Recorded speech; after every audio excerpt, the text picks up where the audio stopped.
All right, 0-2 teams. Yeah. Buying or selling. Saints 0-2. Are they a legit 0-2? Yeah. I mean, they're a bad football team, but they're better than I thought they were going to be. Agreed. And Spencer Rattler's looked pretty reasonable Yeah. through 2 weeks. I think I honestly wasn't sure how long he would even hold the job, but it looks like unless there's a disaster, it's him for a while, and you might not know what you got from Tyler Shuck. I mean, Tyler Shuck's career might already be in jeopardy because they don't have enough committed in him that like they have to see what they have in him at any point, and they could be on to the next guy before Tyler Shuck ever gets the opportunity to win the job. I would say just as interesting a story for the Saints. When we came into the year, we were listing all of these quarterbacks. We're like, which quarterback in college is going to make the big step forward and become the number 1 overall pick? By this time last year, we had similar questions, but you saw Cam Ward play, and you're like, Cam Ward could be the guy. And that eventually happened. This year's class of potential number 1 overall picks, including Arch Manning, by the way, who is now 150% guaranteed to be going back to Texas if he's not like run out of town. It's not going to be Arch Manning. I'm not sure Lenore Sellers is ready. I'm not sure Garrett Nussmeier's ready to be that guy. I'm not sure John Mateer, as great as he looks in college, is ready to be that guy. Good. He looks great in college. I'm not sure he looks ready for the NFL. He's the one guy whose stock is moving in the right direction. It is. But all I'm saying is the Saints might be in this world where they were probably thinking about drafting a quarterback. There might not be even a viable candidate. And if Spencer Rattler keeps playing well, it's like, we're going to build around Spencer Rattler. and we're just going to build up the rest of the roster. I anticipate the Saints continuing to lose, I guess is the point. Yeah. Again, I think they're much more competitive than I thought they would be. Spencer Rattler has looked pretty good relative to expectations, but they're still not a good football team, particularly on defense. What a list of 0-2 teams, by the way. Saints, Bears, Giants, Titans, Browns, Dolphins, and then the Texans and Chiefs. Bears, buying or selling as an 0-2 team? I mean, I'm buying it in that I don't think they're particularly good. The question for Chicago, so the Saints, I think we expect to be bad start to finish, right? They might win a game or 2 or 3 here or there, but like they're probably a bad team.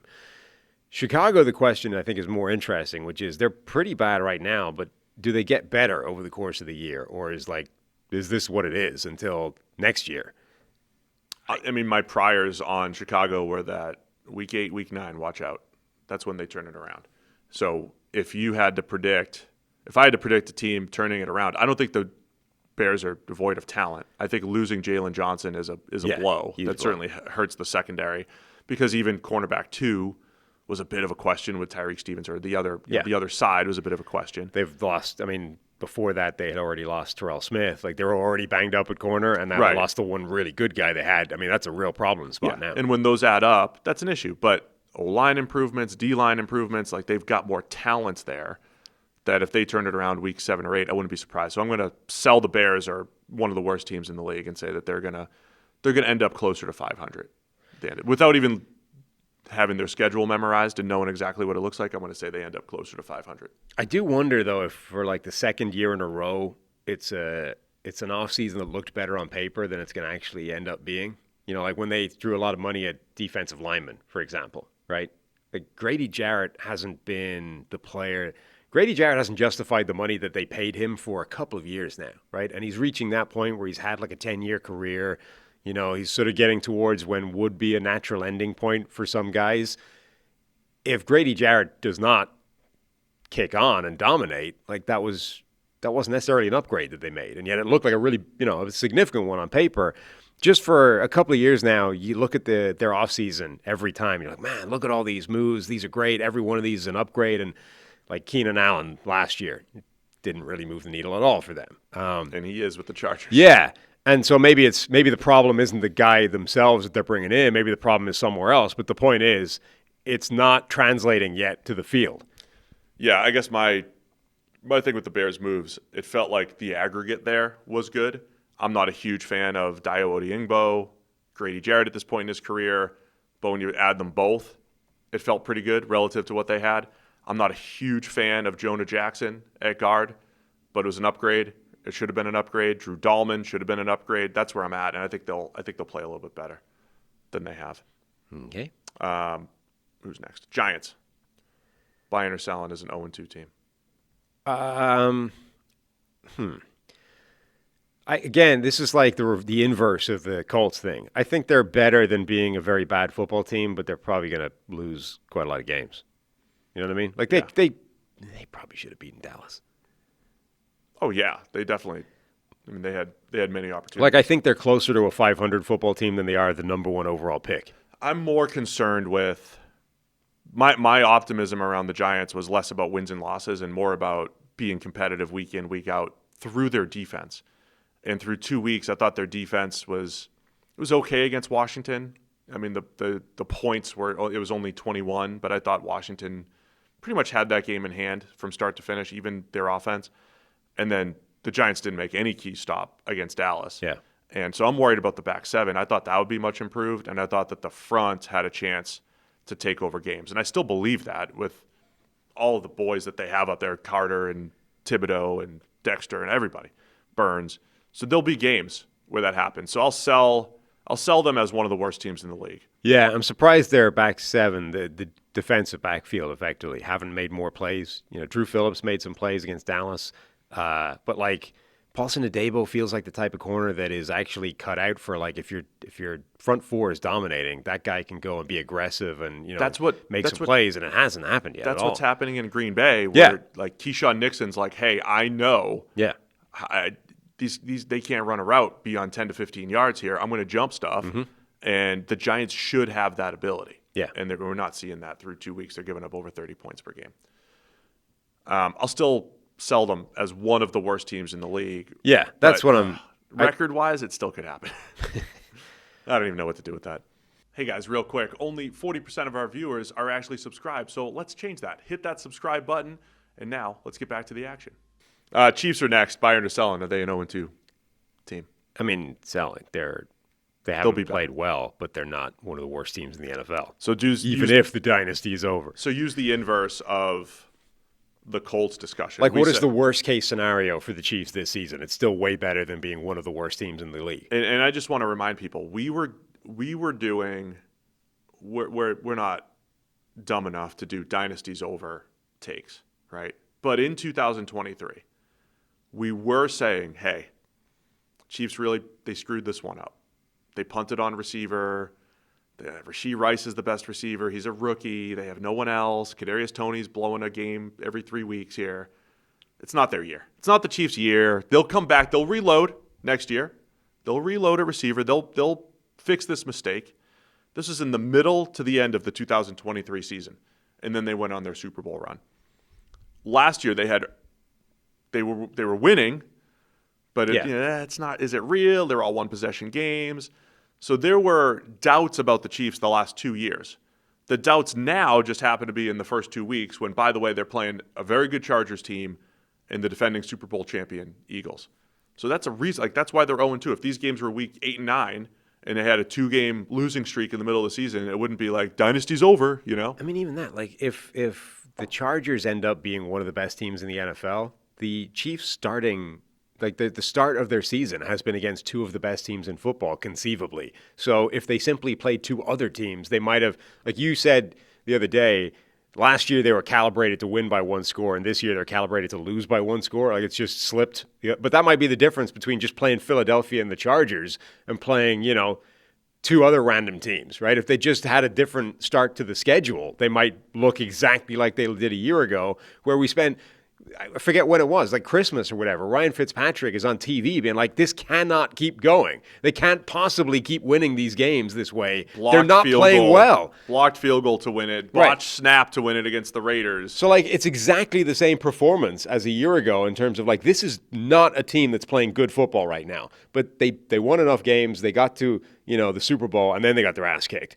It might be exactly the same thing right now. It's just that their two games have come against the Eagles, who we know are elite, and the Chargers, who might be elite. I'll just say this. For the third straight year, I think the Chiefs are going to go into the playoffs. I think they'll get in. But for the third straight year, it will feel like they should lose to the Ravens or the Bills, assuming health. Bills 2 years ago had ridiculous injuries. Ravens were ready to go, and they lost in the AFC Championship. Last year's Bills team, they looked ready to go. A couple injuries, but they had, They had the early injury in that game that did affect them. But also completely TBD what it looks like with Rashee Rice coming back, Xavier Worthy coming back. That's it. I mean, things could completely change. Like, even if they didn't get anybody back, if those two guys went on IR tomorrow and were like, sorry, actually, they're not coming back at all this season, I would still expect the Chiefs to win 7 games minimum this season. So, like, they're not in the 0-2 conversation. Well, minimum. The absolute worst case scenario, if they don't get their top 2 receivers back, I think they'll still is win still 7+ games. Like going 10-5 over the next 15 games, like that's not crazy for the Chiefs here. So yeah, selling as an 0-2 team. Titans 0-2. Tennessee Titans. I mean, unfortunately, buying. I think they're feisty. They'll be competitive, a bit like the Saints. They're feisty. They'll be competitive. They'll probably still lose most of their games. Yeah, I mean, I thought the two halves against the Rams, they were winning at halftime against the Rams. They got smoked in the second half. I thought that coincided with Cam Ward and fellow rookies making some plays. And then in the second half, Cam Ward, again, it's just inconsistency in the pocket, being a rookie. And so I think they're going to struggle to win a lot of games. But similar to maybe the Bears, they'll give some hope in the second half. You're looking for hope even here. I mean, I think there's been hope every week. It's just it's not enough to win the game. Cleveland Browns, buying or selling as an 0-2 team? Buying. They probably won't be very good this year because they just don't have. Well, unless Dylan Gabriel turns out to be amazing and or Shedeur Sanders turns out to be amazing, they don't have the quarterback to be able to win the games. Through 2 games, the Browns' defense looks good. I know the scoreboard said 41 for Baltimore the other day, but there was a fumble return for a touchdown. There was a short field on a blocked punt. It was a lot closer in the first half than it seems. Yeah. I can't remember where the stat was sent to me. And it's the Ravens. I mean, they do that to elite teams. They did that to Buffalo. But the Browns have a better success rate, I believe, in both games than their opponents. That's just the percentage of positive plays, whether offense or defense.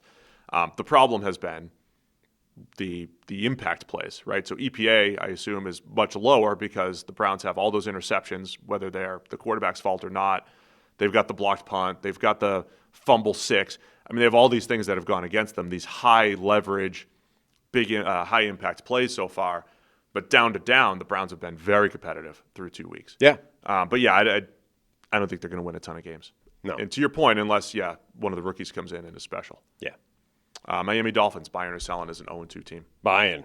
I think this is on track to do exactly what we thought could happen, which is spiral out of control and blow up. We spend a lot of time during preseason and training camp trying to say, let's describe what we're seeing in preseason, on our training camp tour, whatever it might be. Let's at least describe what we're seeing. And then very rarely do we go back and say, oh, we knew this or we didn't know this. So let's do that really quickly. The vibes around Miami and training camp were awful. They continue to be awful right now. That was one that happened in the preseason that carried into the season. This is one where it's always like you always tend to go back and be like, well, this is obvious. We saw this all the time. I'm going to give you the opposite of this in a minute. Yeah, like I'm sure there's none spring to mind, but I'm sure there's a ton of scenarios where it's like everything about, like Dallas has had these seasons, right? Where it's like the vibes the entire offseason were bad, and yet they go out there and win 12 games and everything's okay. I'm sure there's a whole bunch every year where the vibes go one direction or the other. The Bears being the opposite. All the vibes are all good. It's look at what we've done. The offseason's great. And then it's the same old Bears. But everything about Miami this entire offseason felt bad, including, actual football on-field stuff, right? Like training camp, I don't think was particularly good. The conversation, like the first thing Tua does coming back is basically say, Tyreek's got some work to do to get himself back in the good graces. Like, what are you doing? I mean, I understand that might be true. You probably shouldn't say it out loud in front of microphones. Joint practices, they got wrecked every time they played anybody else. Like, everything felt bad. And then you get to the regular season, it's like, yeah, this is kind of what it looked like. So that was one of those. It's very difficult sometimes to remember a month ago, mid-August, what we were believing, what we were thinking. Let me throw this one out for you. When you and I were at joint practice between the Colts and the Packers, did you know that we were watching the eventual Super Bowl matchup, Colts and Packers? It didn't feel like that when we were there, right? No, it didn't. Well, that was Anthony Richardson still QB1 at that point. Richardson was taking more first-team reps than Jones. They were splitting, but not looking good doing it. Yeah. Richardson was all over the place. Yeah. We said, hey, Colts pass catchers, boom, they look good. Great, get somebody to get them the ball, and they have. The Packers looked fine, but they didn't. Jordan Love wasn't even playing that day.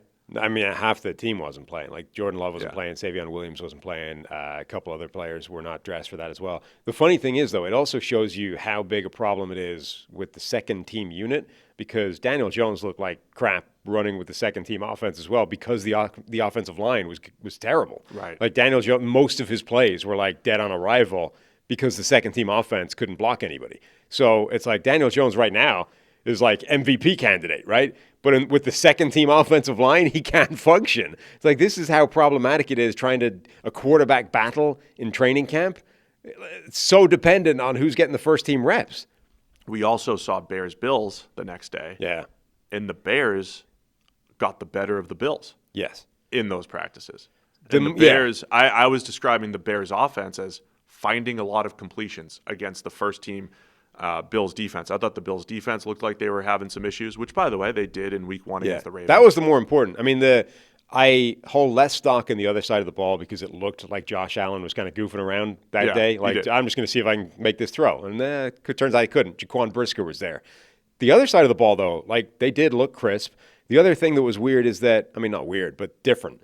They had big involvements with the two rookies, right? With their tight end and with Luther Burden, neither of whom have been particularly big factors so far through 2 weeks. That was the thing, yeah. Olamide Zaccheaus looked great. Luther Burden. And the backfield was chaotic. It was like everybody except DeAndre Swift, and then through 2 weeks, it's like it's only DeAndre Swift. Yeah, so the Bears don't look anything like they did a month ago from what we saw and this is one of those things where it's like, I mean, this has happened. We'll do it again next year. Right.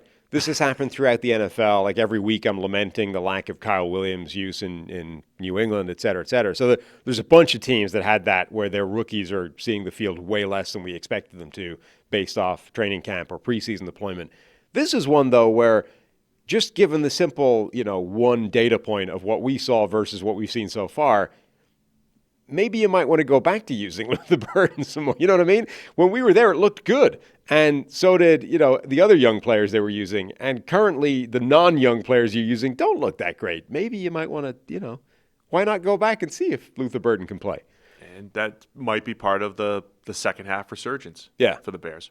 So we were talking Dolphins. We're buying them as not bad. Good. Yeah. Houston Texans are the last 0-2 team, buying or selling them as an 0-2 not good football team. So, again, similar to Kansas City, they're not that bad. Like, the offensive line, I think, is still a very big problem and definitely puts a cap on how good that team can be, but they don't stink. Yeah. We were like, let's go back to the priors here. What was going to happen with the offensive line? And we said it was so bad last year. And it was so bad last year, more from what felt like a preparation and handling extra blitzes and stunts, and we thought, well, that's got to be shored up at least. Even though the personnel, man for man, isn't great, there's still plenty of question marks there for Houston. Maybe even worse. It's probably worse than we had anticipated. We thought Cam Robinson was at least going to be at left tackle, who's a reasonable pass blocker, and then you kind of fill in the rest. It hasn't been good, both man for man and from a preparation and facing blitzes and stunts. So you do your A/B analysis, right? It's like, well, was this Bobby? Was this the old offensive line coach? That's what we thought it might have been last year. Now all of a sudden they've got the same issues. They're just outmanned every time. They don't have hot reads behind the blitz.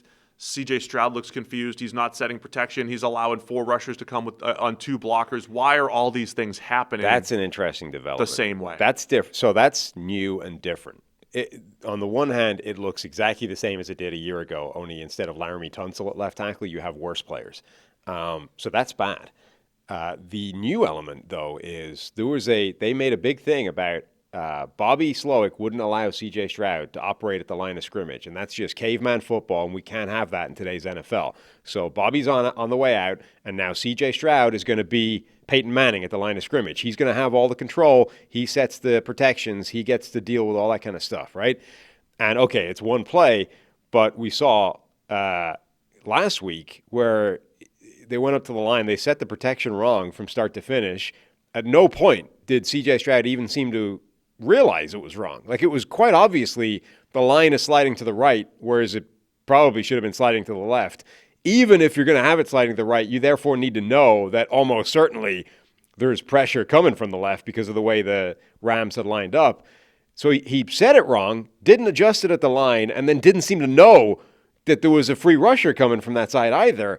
And so from start to finish, this was like a failing of C.J. Stroud. So at least on a small sample size so far, he hasn't shown the ability to, fix some of the things that were wrong from that protection setting standpoint. The one point I would make, though, the offensive line was garbage a year ago. They still won a bunch of games, made the playoffs. A lot like the Chiefs, their 2 games so far have come against good opponents, the Rams and the Bucs, both of whom have a pretty good shot of winning their division and going to the playoffs, and they've been close, So like Kansas City, the difference between Houston winning and losing games might just be how good is your opponent. Oh, yeah. They've played 2 good teams. I think I'm selling them as 0-2. The next game is against the Jags, and I would assume they're favored for that game.